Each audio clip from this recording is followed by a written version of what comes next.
Hi, my dear Astro family. Today we will be speaking about the upcoming full moon in the sign of Aries. Now, this is a very interesting full moon, so I recommend listening from the beginning till the end because you might be able to take away quite loads of information. I'm going to be talking about Celestia. I'm going to be talking about Makimaki. There's going to be a square to Vesta. So it's a full-on action full moon.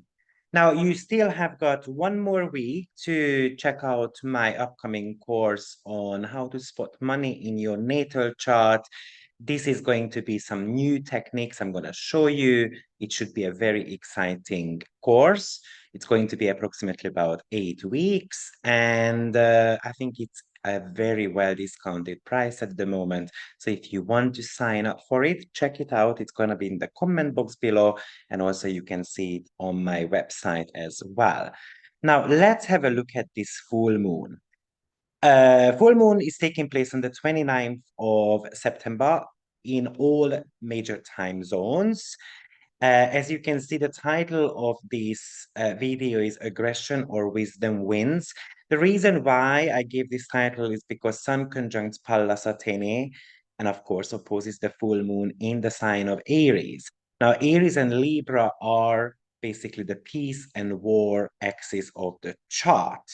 So Aries is going to be about independence and entitlement, war, wanting to be the best, wanting to be the first. So it has got pretty much a winning mindset, while Libra is about cooperation, agreements, trying to create harmony and peace as well at the same time. So we have got that energy going on. Now, this full moon is going to be taking place on 6th degree of Aries, which is actually falling onto a Gemini dwat. So it indicates that people are actually a lot louder during this full moon. People will want to speak about injustice, about their frustration. It's kind of like getting a little bit fed up of what is going on in the world. Now, the reason why it's a very prominent full moon is because when you look at the dispositor of it, that's Mars. Mars, Lilith, and the South Node has got a very tight conjunction. Now, Lilith is about injustice. So being rebellious about injustice. And it's kind of like Libra, which can represent somehow people or at least partnerships. It's like countries or people coming together to fight together against some type of injustice. Now, the other dispositor, Venus, which is going to be the ruler of the Sun, Pallas Athene, and Makimaki conjunction, has got a conjunction to Juno. So you can see that Venus and Juno are in conjunction. And Venus and Juno will be about contractual agreements. It's kind of like a contract of the peace, but it squares Uranus, which is about wanting to be free. We do not want to sign a contract that holds us back from being free. But at the same time, it is an invitation to free up from unequal relationships. It is an invitation to bring excitement into our personal relationships too. Venus and Juno, it's a very exact conjunction. And it's very tightly squaring Uranus as well. So we will feel this quite significantly. And by the way, Uranus has got a connection to this full moon as well. We've got a 135-degree aspect to it. So Venus represents all important relationships in our chart. Juno is a little bit more towards committed partnerships, but also contractual agreements as well. So the Uranus, it wants to shake up some of our connections, but it comes with a bit of a challenge, right? So you're going to have to look at whether you have got an existing relationship, for example, then it would talk to us about spicing up that relationship somehow, how to improve your relationship, how to make it better. But if you do not have a relationship, then it tells you to get out of your comfort zone, to get out there and to start getting to know people because you cannot just get locked up all the time wishing there was a relationship on the horizon. You're going to have to go out there and then socialize. Also, Juno is part of it as well. So it's definitely about spicing up our existing relationships as well. Now, in mundane astrology, this would talk to us about situations where, let's say, two countries are sitting down to kind of sign in a contract. And I would like to point out that Uranus is making this square to Venus and Juno, but it's making a trine to Mercury as well. And Mercury is the planet of currencies and contracts, contractual agreements also. So it's in the sign of Virgo. So it's kind of like a contractual agreement about work-related matters. Shall we work together? Shall we not work together? But also it could talk about medical fields as well. Uranus, of course, innovate things. So we might want to be introducing a new currency, and there are some talks about it. People are coming together, countries are coming together to kind of lay down the foundation of that, but also some innovation when it comes to medical matters. Now, Moon and Uranus has got this semi-square, as I said. So Uranus always asks us to be free, to be the authentic self, but also to follow intuition as well. Uranus can be interpreted as your special gifts as well. So it is a special gift what we have got this time to be able to take it to the next level with that Mercury and Uranus trine. It's a very talented combo. That's the only positive aspects, pretty much. And then the moon squares Vesta, which is Vesta is about higher pose, but also the ability to focus. Now, it is asking us to ground ourselves a little bit, to focus the way we communicate to others, and to focus on our existing partnerships as well. But the major aspect, what we have got here is that Moon opposes the warrior goddess, Pallas Athene. And Pallas Athene is about strategy, wisdom, being smart about something, being tactical about something as well. And also, I like to call Pallas Athene as the asteroid of professions. So it's about being professional when we are having a conversation with someone, because oppositions, especially the full moon in Aries, I want to win. And I do not give a crap about whether other people win or not. But this is inviting you to realize that there needs to be a win-win situation here. And that win-win situation is going to come through mediation, diplomacy, but also the way we negotiate with others. And that's going to be extremely important. The moon has got a quincunx to Ceres. Now, a quincunx is about adjustments, but reflections as well at the same time. It's a 150-degree aspect. And Ceres is about nurturing, but also trauma.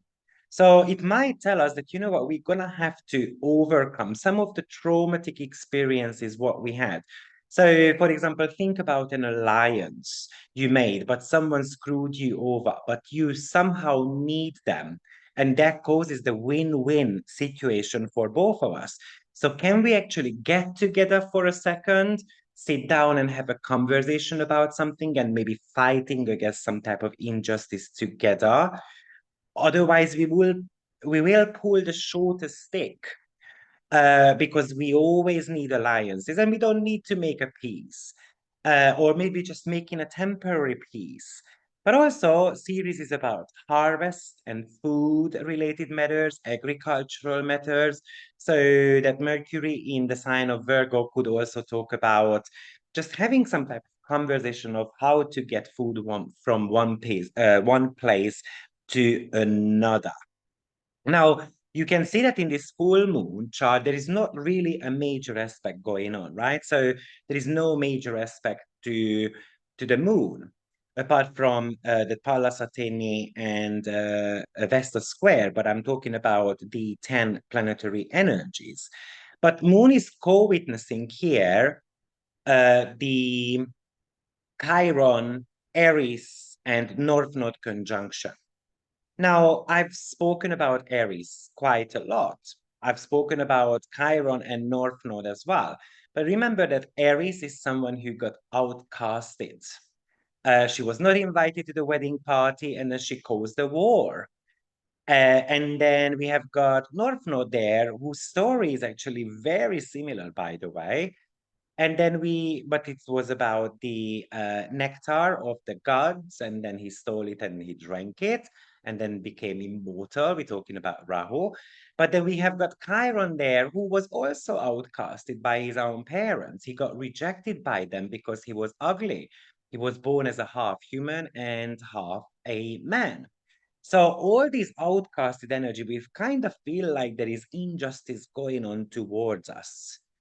And Chiron is asking us whether we are going to be using this special talent for our own benefit and advantage, or are we just gonna lose our head and then, kind of causing chaos somehow? So, but Aries full moon is typically about putting the boxing gloves on. But then when you look at the dispositor, Mars is in Libra, and that is about fighting for peace, fighting for justice, standing up for someone's rights, telling, it can be a very positive manifestation of Mars there this time around, that we do not allow the power to be taken out of our hands, even though Mars is considered in a detrimental position in the sign of Libra. So you can see how much the peace and the war axis is getting activated here. I kind of feel like, and this is going to be a prediction, that there is going to be some initial talks about peace or a continuation of the war between Russia and Ukraine. And I think they might be coming up to a certain type of agreement sometimes early November. Looking at their chart and so forth, this is my prediction. But then looking at that Sun and Pallas Athene conjunction, which is really much about being wise about the future, thinking about the future. So this is again telling us that we have got this scale here. You know what? Everyone is hurt. Everyone is right to a certain extent, but without compromising, it's never gonna end somehow. And we do need each other. And this is telling you the same story in your own relationships as well, how important it is to compromise, to negotiate, and to have a conversation, to talk with your partner. And when you involve someone in your plans, then you never know, they might be able to help you.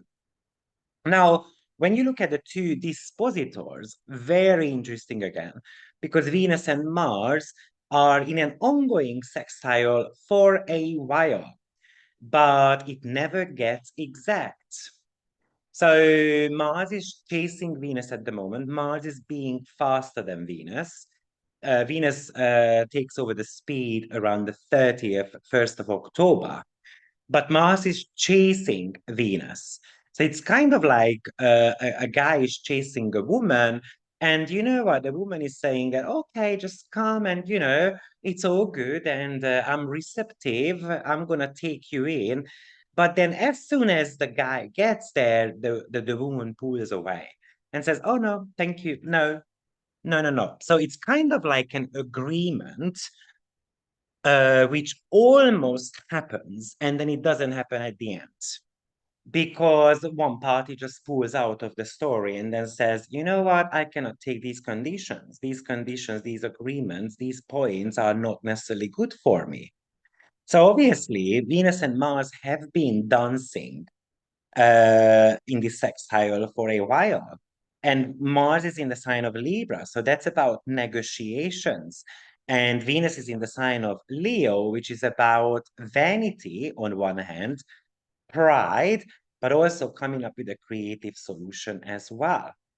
So there is an empowerment going on to bring grace and courage together, to speak up about something which is hurting us, but also being generous as well at the same time and letting go of these wounds. And that would be pretty much the fact that Moon, co-witnessing Chiron in that full moon. Now, as I said, Sun also conjunct Makimaki. So let's talk about Makimaki is on 9 degree of Libra at the moment. Its orbital period is 306 years. Its astrological number is 136472 if you wish to check where yours is. So the mythology behind Makimaki is that each year they chose a champion of the young tribe of their island and they have to swim to the neighborhood island. But it was a really dangerous journey as they had to climb on a huge cliff and they had to catch the first bird egg of the season. Now, the swimming was also very dangerous as the water was full of hungry sharks. And the winner became an important shamanic figure of the tribe, and they were responsible of guiding others to find inner strength. And that person kind of like became the bird god. Now, this was at the Easter Island, but their population was pretty much endangered due to the weather conditions and economic situations. There was overpopulation there, but they could not feed their inhabitants anymore. So, due to hunting and so forth, 21 species of animals got extinct in that area within a really short amount of time. So you can see already some of the keywords of Makimaki, which would talk to us about eco-friendliness or connections to nature, but also this could be about climate change or the consumption of humans and how we destroy the earth, but also the danger of species to extinct, for example, running out of natural resources. But there was leadership there as well, right? Because someone wanted to guide there. So there is an element of alliance going on. People are coming together, maybe like a conference, talking about the climate change, talking about the war as well, how much effect the war has on our world. But as I said, it looks like there is some initiations, but maybe they're not gonna get signed or something like that. But also Makimaki can talk about greenhouse effect or some type of protest as well, especially because of animal cruelty or environmental pollutions or but also this is about taking risks as well. We put all our eggs in one basket, right? Are we putting our eggs in the right basket or the wrong basket? Now, the fact that the sun, Pallasatene and Makimaki conjunction happens in the sign of Libra, and that's the sign about choices. So, what type of choices are you going to make now? Are you going to be the angry one, or are you going to be the one who is actually promoting peace, for example? Unfortunately, the story also carries on because these people who won this race, unfortunately, they did that with tricks, lies. They forced someone down on the cliff, for example. They sacrificed others. So this could talk about Makimaki talks about vegans and vegetarians, so that might be become a topic, for example, a little bit more. But being a winner at any cost. So the question is that let's say if we have got these type of negotiations, are we allowing others? Are we recognizing other people's suffering in it? Or are we just going after having that winning mindset that now I need to be the number one. So this is one side of it. Now we also have got Moon in conjunction to Celestia. Celestia is on 8 degree of Aries at the moment, so you can see it's quite a tight one. Its astrological number is 120347 if you want to check where yours is. Now, Celestia was a sea nymph and she was a consort to Neptune. She's the goddess of salty water, By the way, she's got a 272-year orbit, so she spends quite a lot of time in the sign of Aries as well. And basically, she wanted to preserve her virginity, but Neptune sent a dolphin to speak to her to become his wife. So she represents something to do with fertility, beauty, but also creative potentials. It tells us that we can get out of chaos at any time. It talks about sensitivity, strong will, following our heart desire. But also, it's kind of like the star of dream interpretations as well. Typically, Celestia shows in the chart that someone has got great eye for business. It can represent financial opportunities as well. And by the way, she is also representation of yoga, balance, harmony. So all these type of stuff is connected to Celestia. So what it pretty much tells me is, obviously, if we grab the meaning of fertility and manifestation, then winning at any cost, and having a dream and then fighting for your dream and going through all these creative ways to achieve that. Or are you a little bit narrow-minded and are you going to be open to new possibilities? Surely the fact that we have got this Aries Libra axis very active this time around, it's kind of like talking to me about also the financial world as well, how much it's going to get affected. And most likely we will see some type of major collapse as well, unfortunately. So this is a very prominent full moon. So what I recommend for you to do is to make sure that you are focusing on, because Aries is about the self, but Libra represents others. So Aries is about self assertion, while Libra is about compromise. So we need to be aware that our relationships need to be maintained. And we need to negotiate, we need to balance things out, but not sacrificing the need of the self as well. We do not need to go completely opposite. And we need to be courageous about speaking about those matters.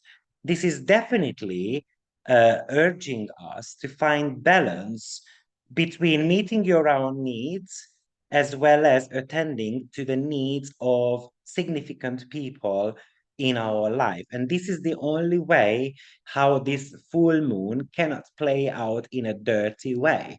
Once the scale tips, unfortunately, and the diplomacy disappears, and basically we do not have that equality mindset anymore or being fair, right? Especially with that Pallas Athene's sun and a Makimaki conjunction. There is so much unfairness going on there with Makimaki.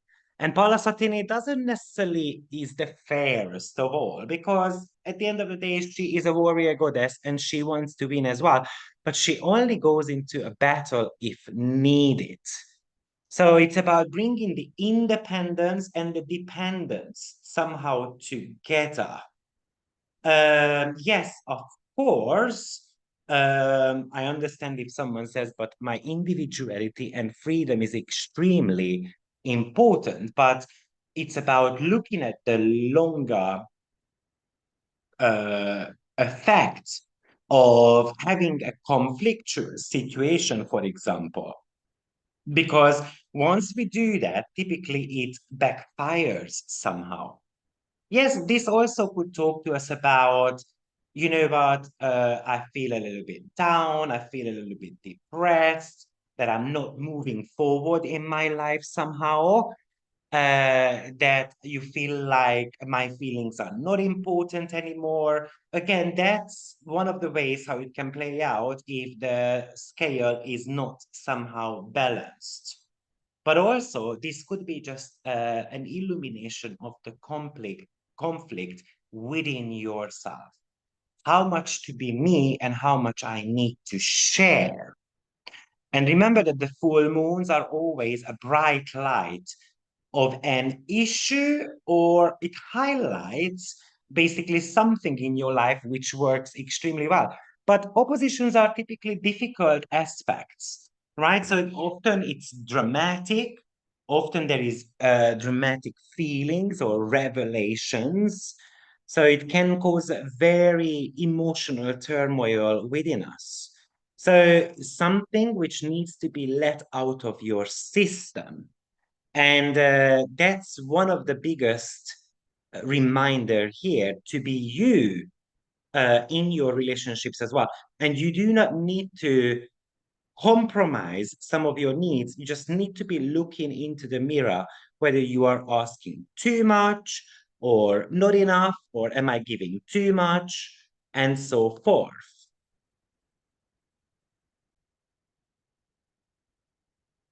Furthermore, it could also indicate that you feel like you are stuck in a rut, for example, or you don't live up to your creative potentials at all. Maybe you are full on ideas, but you don't know how to manifest them. And maybe you are too worried about what other people think of you. And then it tells you to be brave, to be courageous, to express your desires somehow. And also, maybe you need to empower yourself that I'm allowed to make a decision solely based on my needs. And I don't need to be guilty about wanting something this way, and I can actually speak up about it.